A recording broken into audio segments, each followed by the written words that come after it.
वही आपकी जान का दुश्मन बन रहा है। बच्चा ज़ाया कर दो वरना ज़रगून से तुम्हारा निकाह पढ़ा दूँ। हाँ तो ये अंदरूनी मामला हमारा बना लो ना। शेरदिल सरदार बन गया और शेरदिल के मरने के बाद सरबुलंद खान। चाचा जी आज सोहराब खान से खुफिया मुलाकात करने जा रहे हैं। सरदार की बीवी और सरदारों की माँ है, आपके हौसले को कोई शिकस्त नहीं दे सकता।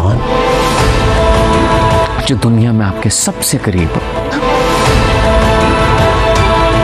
आप सरदार।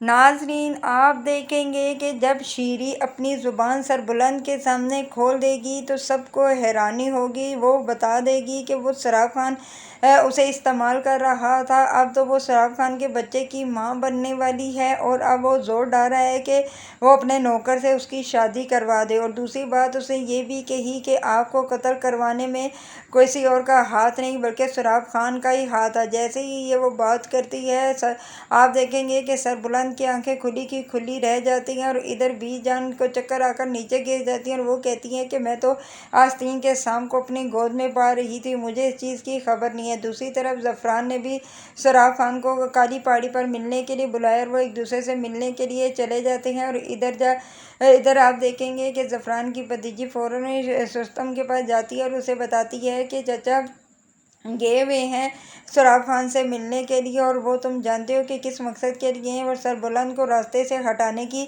कोशिश कर रहे हैं, यही उनका आपस का मकसद है। इस पर आप देखेंगे रुस्तम को तो बिल्कुल भी उसको पर यकीन नहीं आता, लेकिन वो इस बात पर यकीन करने के लिए उनके पीछे काली पहाड़ी पर चला जाएगा। जब वो अपनी आंखों से उन दोनों को देखेगा तो वो हैरान हो जाएगा और वो कहेगा कि ये बिल्कुल ठीक कह रही थी। इधर आप देखेंगे कि ज़फ़रान ने सोहराब खान को अपनी बातों में कर लिया और उसे बताता है कि मैं तुम्हारा भरपूर साथ दूंगा क्योंकि मैं जानता हूँ कि तुम्हें सरदारी मिलनी चाहिए थी लेकिन तुम्हें सरदारी नहीं मिली, तो इसलिए जब तक ये सरबुलंद रास्ते में से नहीं हटेगा तुम्हें सरदारी कभी भी बीजान नहीं देंगे। इस पर वो कहता है कि ठीक है, मैं आपका साथ देने के लिए तैयार हूँ। इस तरह दोनों दुश्मन एक दूसरे के साथ हाथ मिला लेते हैं, लेकिन सोहराब को तो ज़रा भी भिनक भी नहीं पड़ेगी कि इसका सारा फ़ायदा तो ज़फ़रान को होगा, क्योंकि ज़फ़रान अपने मतलब की खातिर हर एक से हाथ मिलाता है लेकिन दूसरों की कोई परवाह नहीं करता।